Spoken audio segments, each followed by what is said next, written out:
Hello, this is Abhishek Mishra, Faculty of Social Studies at Mount Litra Z School, Jhansi. In this video, I am going to teach you class 9th history chapter number 2, Socialism in Europe and Russian Revolution. In my last video, I had taught you about February Revolution and how the abdication of monarch in Russia was done. So here in this video, we are going to trace the incident that took place in Russia after February Revolution. Now, let's start. Army officials, landowners, and industrialists were influential in the provisional government. After the abdication of the monarch, that was Tsar Nicholas II, in Russia, a provisional government, or you may say it as interim government. So, that type of government was made in Russia, and in this provisional government, the people, those who were the army officials, landowners and the industrialists, means those who were the richer section of the society, they played a very important role in the formation of the provisional government. Now, but the liberals as well as socialists among them worked towards an elected government. Restrictions on public meeting and associations were removed.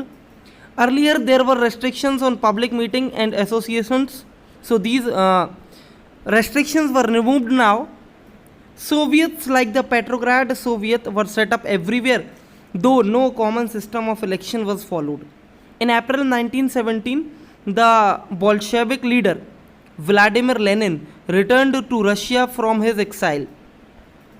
He and the Bolsheviks had opposed the war since 1914, so now he felt that it was the time for Soviets to take over power.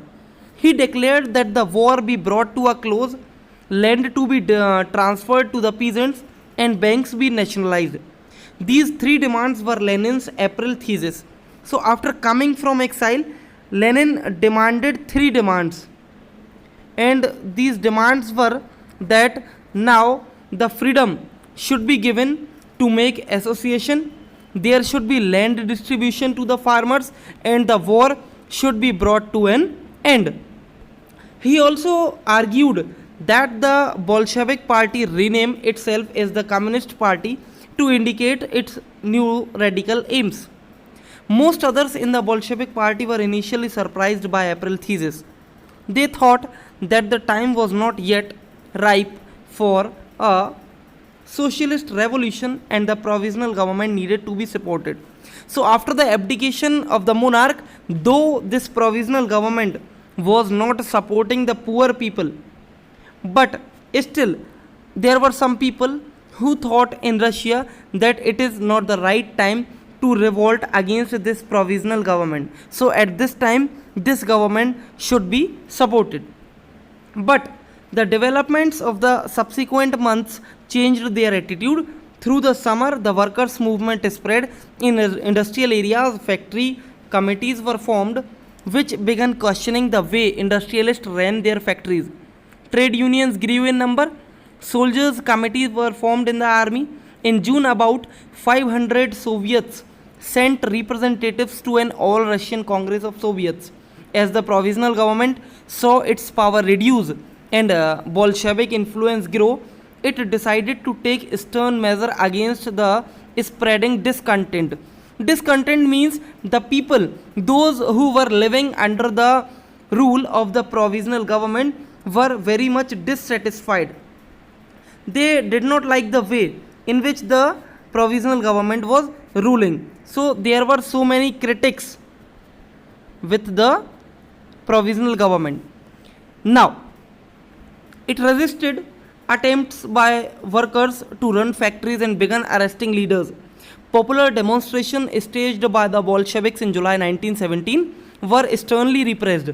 Many Bolshevik leaders had to go into hiding or flee. So there were so many Bolshevik leaders who were revolting against their provisional government. They were not in the favor that now Russia need a provisional government. So what they wanted to dismiss the provisional government from Russia. So in return, provisional government or the leaders of the provisional government arrested all the Bolshevik leaders. Meanwhile, in the countryside, peasants and their socialist revolutionary leaders pressed for a redistribution of land. Land committees were formed to handle this. Encouraged by the socialist revolutionaries, peasants seized land between July and September 1917. So somehow the seizing of the land was done by the peasants in Russia, as they were not having their rights, so they were helpless and compelled to revolt against provisional government, and they started seizing land in Russia. Now, the revolution of October 1917. So this topic we will cover in our next video. Here I am telling you the reason behind this October revolution. As we had studied that people were discontent about the rule of the provisional government. So the discontentment grew against the provisional government, and to bring this provisional government to an end, the October revolution was done in Russia. So the incident regarding or related with this October revolution will be covered in my next video. Till then, thank you, goodbye, God bless you, stay blessed.